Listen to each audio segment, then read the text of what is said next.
Dan ini salah satu sapi andalannya kandang pedalaman juga terkena dampak PMK sampai harus ada perawatan khusus di kuku Black Mamba.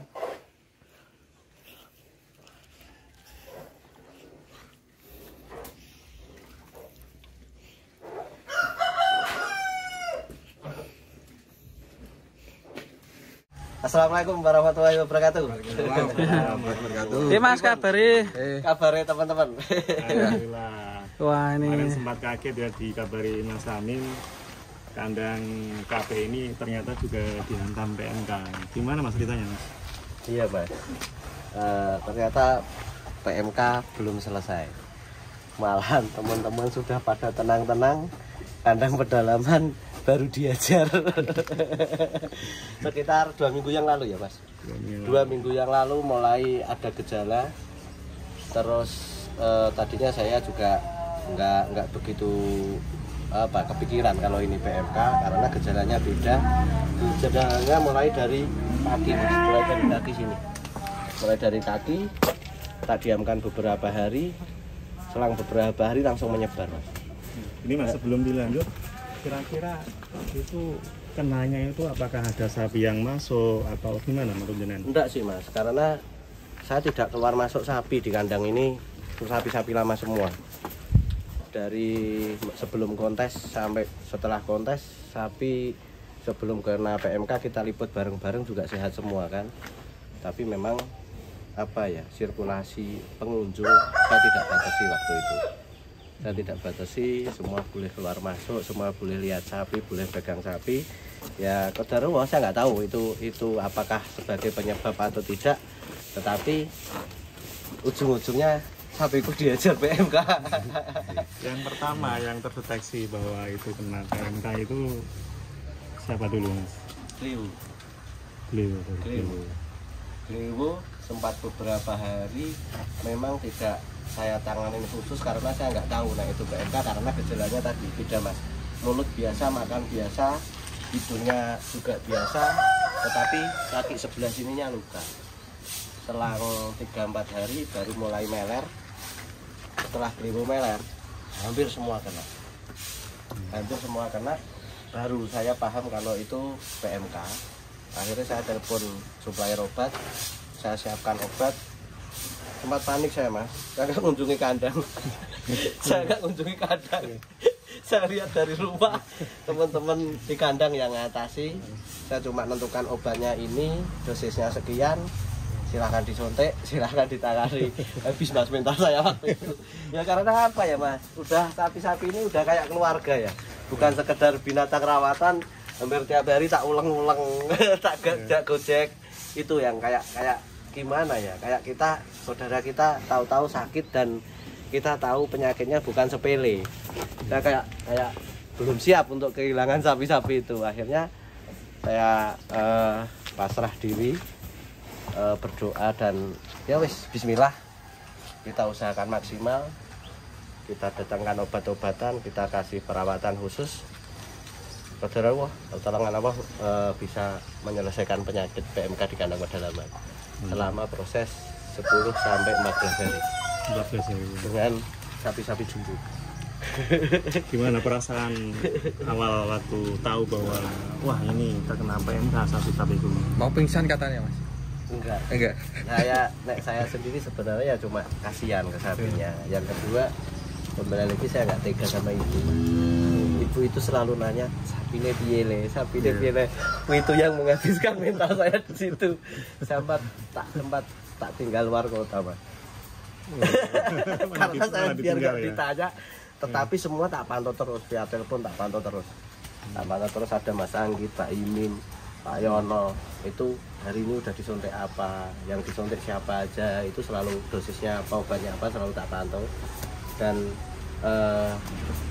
sebagai kita berbagi pengalaman, kita bisa simpulkan PMK memang berbahaya, tetapi insya Allah kita bisa mengatasinya. Kuncinya pertama jangan panik, yang kedua berserah diri kepada Allah untuk minta pertolongan, terus penanganannya karena ini sapi-sapi jumbo, saya lakukan pengawasan kandang.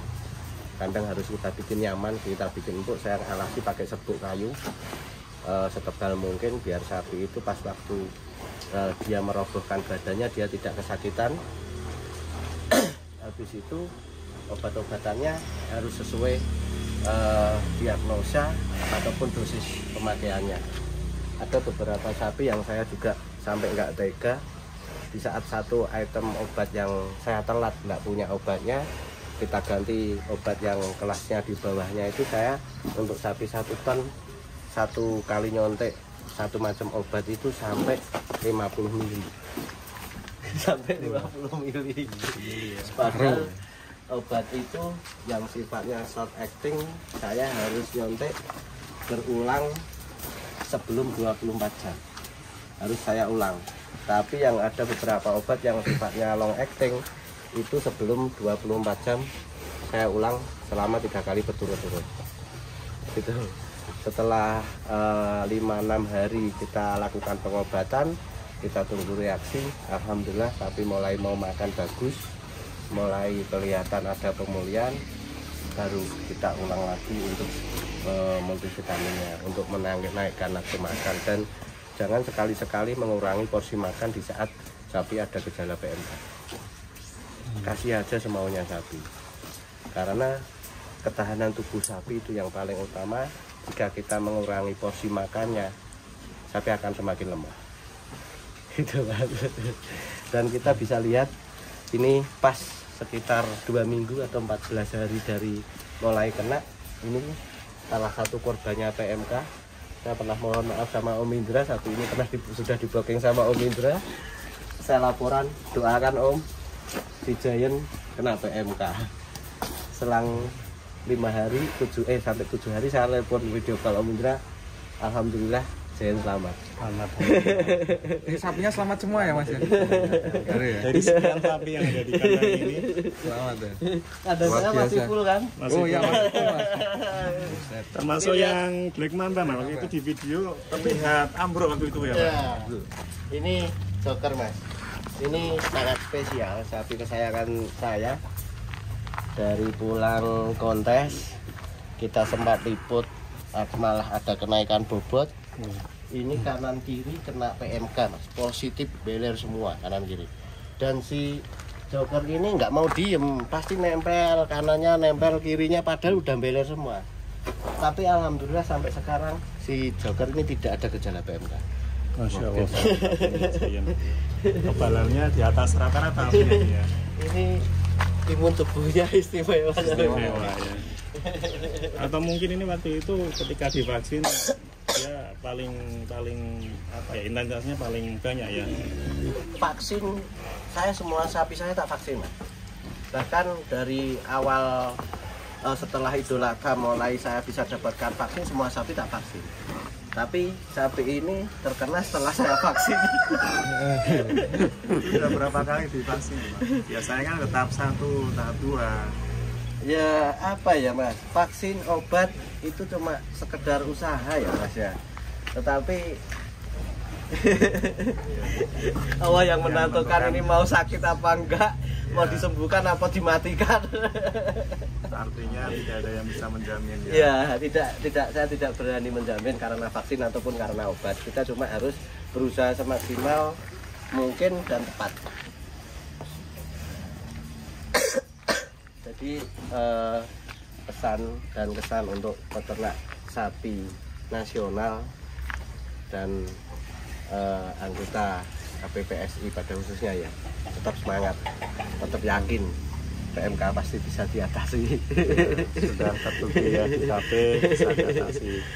Selama ini Mas banyak stigma di lapangan itu ketika sapi jumbo kena PMK itu rata-rata harus dipotong paksa Mas. 90% KO. 90% KO ya. Di lapangan seperti itu. Mas. Sapi-sapinya sembuh karena pedalaman. Alhamdulillah masih berdiri tegak. Kuncinya yang paling terpenting apa Mas? Selain berdoa tentunya. Obatnya apa mulu? Ketepatan diagnosa Mas. Diagnosa tepat baru kita bisa menentukan obat. Habis itu obatnya apa, dosis dan kapan memberikannya juga harus tepat. Nah itu yang sulit itu, yang Nah, tidak semuanya orang nggak bisa akan tahu.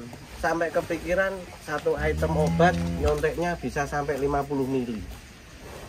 Speed saya yang gede itu cuma 25 mili kan. Saya 2 kali itu ngisinya. Oh itu berarti ya, dosisnya itu Iya. 50 mili ya. Heeh. Mungkin yang saat ini dilakukan teman-teman mungkin tidak sampai 50 mili.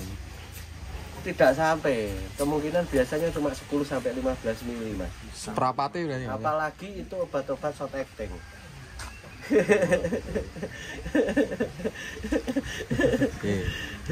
Saya konsultasi ke apoteker ya atau supplier obat saya memang harus tega, Mas. Yakin ini, yakinnya bismillah totek.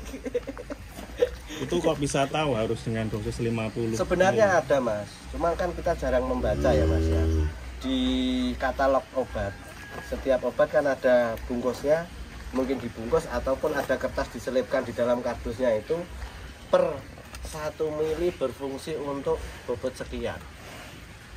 Kalau 1 milinya untuk 20 kilo, kalau 1 ton tetap 50 mili kan. 50 mili ya. Nah, 1 ton pernah nggak ngelihat orang nyontek satu item obat 50 mili? belum pernah. 50 mili ya, 1 ton. Mungkin itu kebetulan, tetapi ini suatu kenyataan. Sapi-sapi kandang pedalam alhamdulillah terselamatkan. Ya. Selain antibiotik, vitamin, ada obat khusus untuk PMK Mas? Atau Enggak sih. vitamin khusus? Cuma saya tetap multivitamin untuk ketahanan tubuhnya, antibiotik untuk mengobati infeksinya. Virus itu pasti akan menyebabkan infeksi. Terus naikkan nafsu makan. 3 itu yang penting ya. B12, B9 itu saya masukkan. Terus untuk pemulihannya saya kasih antiparasit, Mas. Ada kemungkinan karena infeksi itu akan memunculkan parasit. Nah, itu untuk pemulihannya biar cepat saya kasih antiparasit. Suntik juga artinya ya. Juga. Kemudian yang obat luarnya Mas? Obat luarnya diinfeksi untuk mulut dan hidung. Saya semprot pakai cairan jeruk nipis, saya campur sitritacid itu, Mas. Citrun. Sitritacid itu tiap hari pagi dan sore kita semprotkan. Terus untuk luka-luka di badan saya semprot antibiotik spray. Antibiotik spray. Ada beberapa merek untuk antibiotik spray dan kita harus bedakan obat atau obat spraynya itu sekedar untuk antisipasi lalat atau memang ada kandungan antibiotiknya, kita harus benar-benar bedakan. Terus untuk kukunya saya rendam pakai tembaga sulfat yang saya campur dengan serbuk BK. Pernah saya posting sapi-sapi saya kakinya saya rendam itu, Mas. Nah itu untuk menangani kuku Yang infeksi ya. Oke. Biasanya Mas, itu kan kalau setelah kena PMK itu rata-rata terasanya atau kukunya itu menjalmo ya Mas. Gimana Itu kalau karena telat, Mas ya. Karena telat. Jadi ada bagian terlemah di antara kaki dan kuku. Itu kita tahu yang namanya wetland ini, garis putih ini, Mas. Iya. Ini pemutus nutrisi dari daging ke kuku, karena kuku itu kan sudah setengah mati ya, Mas. Itu jaringan paling lemah di situ. Jadi kalau begitu ada gejala infeksi di situ ya harus segera ditangani. Makanya sampai saya rendam itu kan untuk mematikan bakterinya. Setelah saya rendam, saya semprot pakai antibiotik spray itu untuk mengobati lukanya. Alhamdulillah aman ya rasanya. Jadi dicek. Aman deh. Boleh dicek. Alhamdulillah tidak berakibat fatal di rasanya. Nah hitung Mas, kos untuk penanganan PMK untuk 1 ekor sapi atau semuanya ini Mas? Semuanya Untuk gambaran teman-teman. Total. dalam 2 minggu total saya pembelian obat dan untuk 15 ekor 15 juta. 15 juta. Jadi 1 ekornya hampir 1 juta. 1 juta ya. Nanti insya Allah sebanding dengan harga sapinya ya. Ya saya nggak mau spekulasi mau nyari yang murah, enggak. Ini mahal juga mungkin enggak, karena mahal atau murah itu tergantung dengan kualitas ya, Mas ya. Kualitas obat itu juga kita perlu pertimbangkan. Jadi misalkan sapi ini bobot 1 ton up, kita tahu harganya berapa, untuk mengeluarkan uang 1 juta masa arep eman. Betul. Sama kayak si Ribbon, saya beli 40 juta kan pada itu. Nek saya harus kehilangan 1 juta untuk menyelamatkan Ribbon, ya apa ya arep eman Mas. Daripada saya hilang 40 juta ya mending nggak hilang kalau bisa. Mungkin di sini banyak peternak yang akan berkonsultasi dengan terkait dengan PMK ini ya. Amin. Ini cuma kebetulan. Oke Mas, ini udah pesan-pesan terkait PMK ini Mas. Oke.